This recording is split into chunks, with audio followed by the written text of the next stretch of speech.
Sir, isa sa pinakamabilis na budget ito sa inyo, no? Sir, kanina nabanggit nyo yung AI gagamitin nyo sa pag-resolve ng mga cases, lalo na ngayon, ang dami ka mga blood control issues. Anong klaseng AI technology? Marami yan eh. Basta sa data, para yung data ma-process natin na mas mabilis. Yun lang naman yun ang pinakamahalaga, ma-summarize ang maraming dokumento para maintindihan kagad, umandar kagad sa opisina. Sir, yung latest po na filing of cases na mention nyo kanina, that's on Monday. Confirmed po ba yun? Ano yan eh, hindi ko alam kung final na ngayon kasi kahapon pa yung notification o sa Monday nila yung file. Sa DOJ yun. Yun po yung 5 Yung 5 flood control na ghost projects. Pero sir, sinabi nyo na within 1 month, makakapag-file naman na kayo sa Sandigan. Sana, no? Kasi nga may PI yan at 10 days lang naman na binibigay sa kanila na sumagot. Pagka nakasagot na yan, join na namin yung issues. Sir, sino yung mga possible na kakasuhan within 30 days? Yung mga kakasuhan Doon saan, wala sa akin yung listahan. Pero marami po, maraming nakalagay po doon na kakasuhan. Mga senador niya o Pero may mga congressman na kasama. mga senador, sir? Senators, hindi pa ako sigurado kung ano po.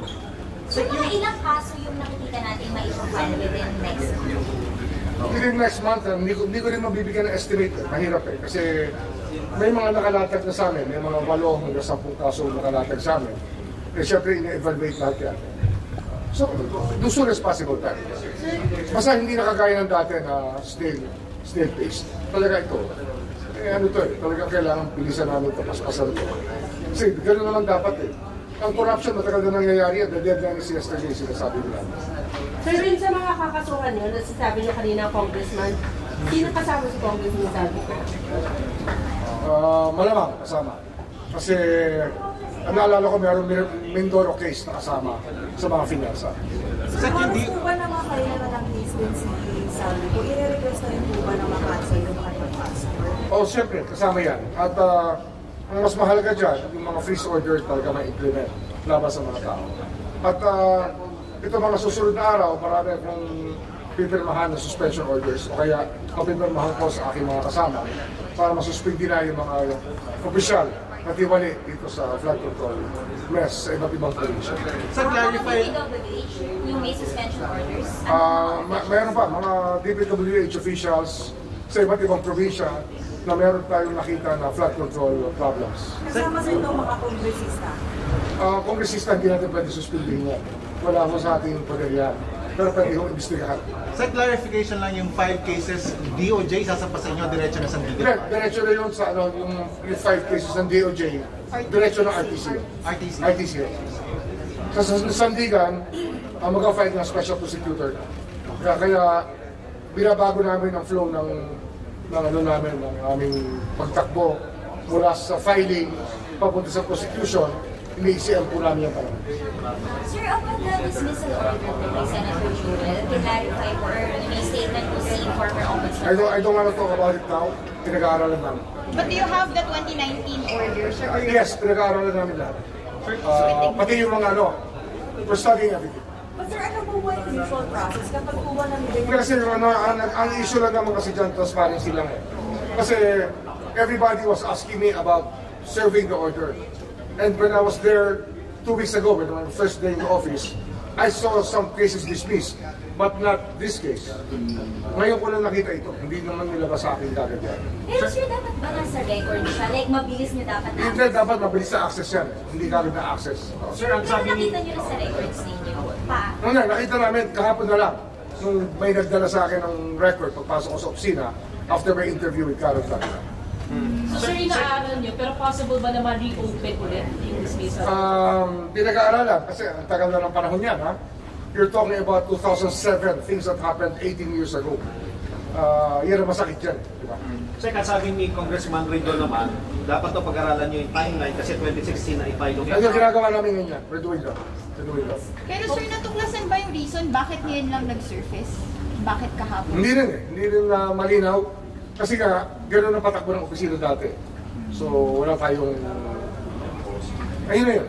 Di ba? Anong takbo? Yun, yung marami kasi iba't ibang, may mga segregation of tasks. Walang transparency ng araw.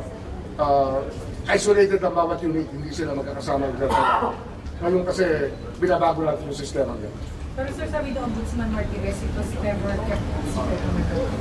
Hindi ko alam. Kasi nga, ba't hindi alam ng taong bayan? Kahit yung mga tao sa Senado, hindi alam. Di ba? Kasama nila rito yan eh. Hindi nila alam yung tungkol sa kaso. Kahit mga senador, hindi alam yan. Karamihan.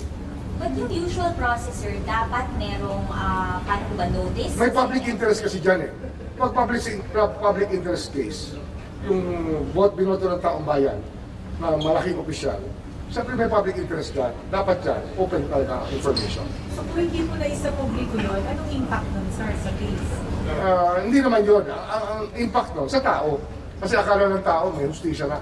Tapos, may bago. Kaya medyo, siyempre, hindi maganda. Dapat talaga transparent tayo sa beginning. But sir, in terms of ombudsman's rules, may na-violate ba sa ganong process? I don't know yet. We're still looking at that. Pero, kasi sabi niyo po matibay ang mga ebidensya, and you can file cases na within 30 days. So, police sa Sandigan Bayan, meron po bang magpapasto sa mga sir? Tingnan natin. Mahirap pangako ng masama ang intensyon. Dapat na mabuti ang intensyon natin. Pabilisin natin para yung dapat managot. Hindi tayo magpapakulong kasi gusto lang natin magpakulong. Maliho yun. Dapat po dyan, magpapakulong tayo nang dapat makulong. Pero the timeline, sir, Kaya yan. Sisikapin natin. kaya pong makapagpakulong by December. Yung sa RTC, mabilis na yun.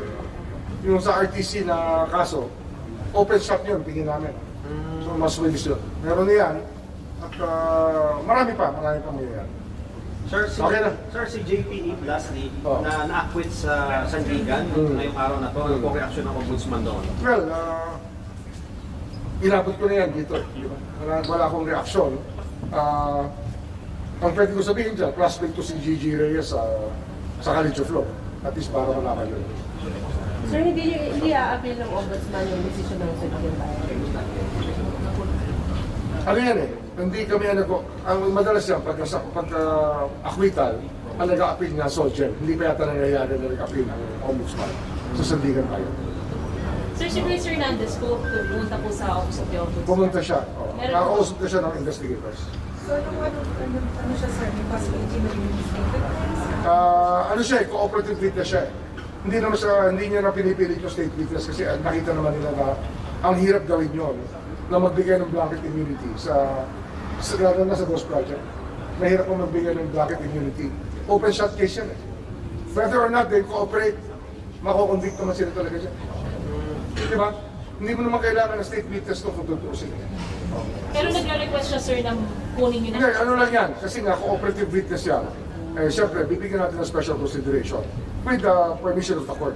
Kasi lahat po yan, sinasangguni natin sa court. Anong status yung bibigay sa kanya, sir? Hindi ko pa alam, wala pa.